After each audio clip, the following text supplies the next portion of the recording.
My grandfather grew up on a chicken farm outside of Krakow, Poland. He passed away a few years ago at the age of 82. A few days before his passing on, due to an aggressive form of stomach cancer, he sat me down next to him in his old rocking chair and said in his familiar voice, "After I took the boat to New York, I promised to leave the story behind."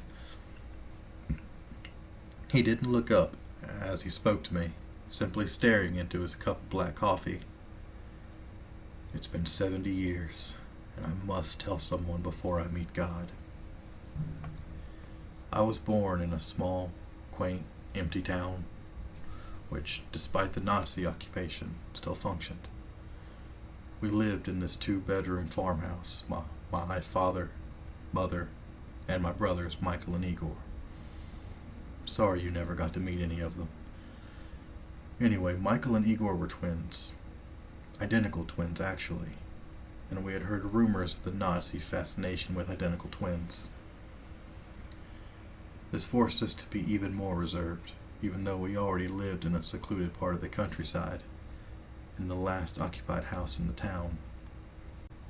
In order to avoid going into the occupied towns, we basically ate only chicken and eggs for every meal, and whatever else Mama could gather from the garden. It was lonely, but we survived. The thing that was most difficult for me was the fact I had to sleep in the basement.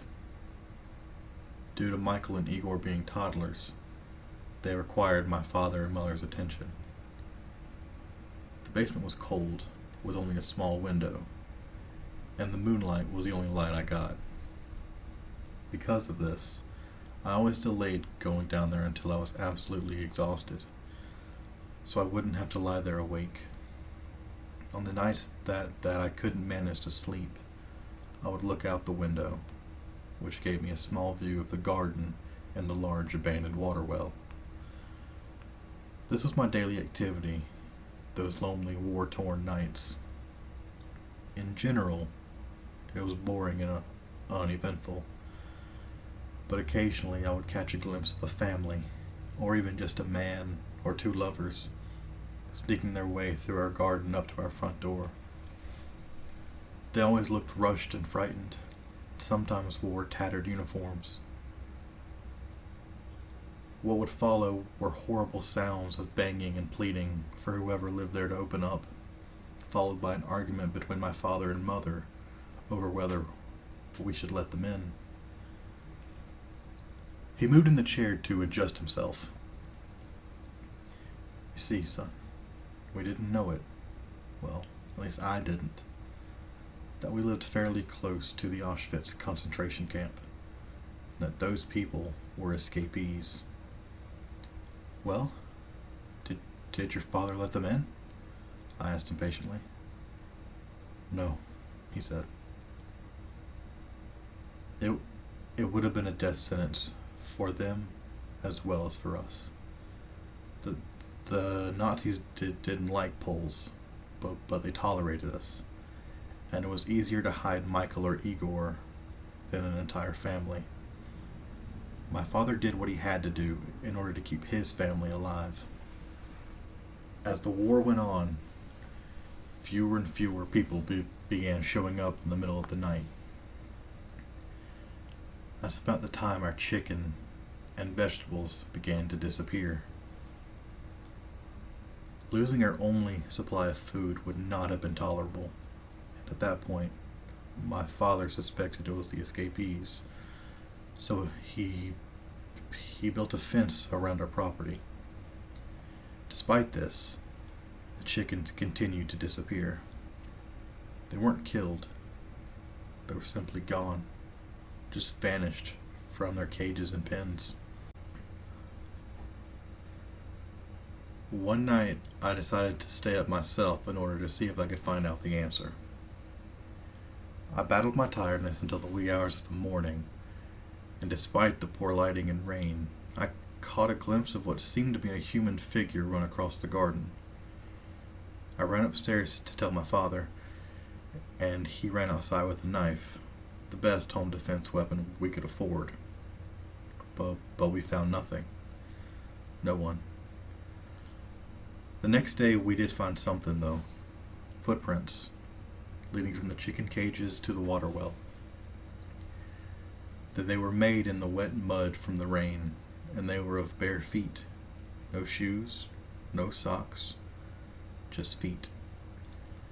My father had mercy on the man who was trying to find refuge and left him a note, indicating that he had 2 days to leave, and then he would begin to seal the well. I waited impatiently for my grandfather to tell me about the fate of the man. The following night, I got the idea to take a blanket down the well to the man since winter was creeping in. I waited until my parents were asleep and I snuck outside.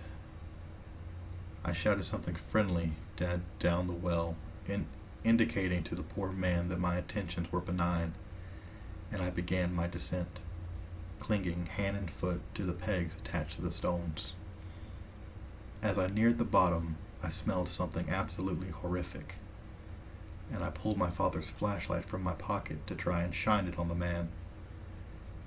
It was then I came to the realization of just how large the well was, having been used to supply water for the entire town and its families in the past, families which no longer remained. But I found no man, only a hole, a gap in the stone where the wall of the well had collapsed, opening up to some type of crevice only 2 meters wide and 3 meters deep and tall. Inside sat not a man, but an entire family, of which only a single skeleton-like creature survived. The light reflected off its sunken eyes and gray skin. Blood covered its face, and chicken carcasses were strewn everywhere. A pile of decomposing poultry beside a woman and what I suspected had been her son and daughter. Children who couldn't have been much more than 5 years old. And they seemed to have been dead for weeks. The man, if he could even be called that, just gazed at the light, and I stared back, incapable of breaking his stare. I didn't feel threatened by him, for he lacked any aggression whatsoever. He simply crouched motionless, without a sound, next to the putrefying bodies of his loved ones and the chickens that must have been his source of water, as their meat was uneaten. He was empty, devoid of whatever in us makes us human. He should have realized the members of his family had died long ago, but he was still bringing food to their corpses. He couldn't accept it. He did finally turn his head, though, when I shone the light back onto the corpse of his daughter. He stared at her, and sat down closer to her, and continued his vigil. "You can leave now," I said to him. "I'll open the gate so you can escape. My father will seal the well in the morning. Please, leave now." My young voice and advice seemed to have no effect on him. At that moment, I decided it would be better for me to just climb back up the well and leave, and hope the man would follow and escape. As I began my climb, I shone the light on him one final time. "What did you see, Grandpa?" I shuddered. I saw a tear fall from his eye. He had become a man once again. He was only able to break free from the delusion after seeing the body of his daughter, which had until that time been obscured by the darkness.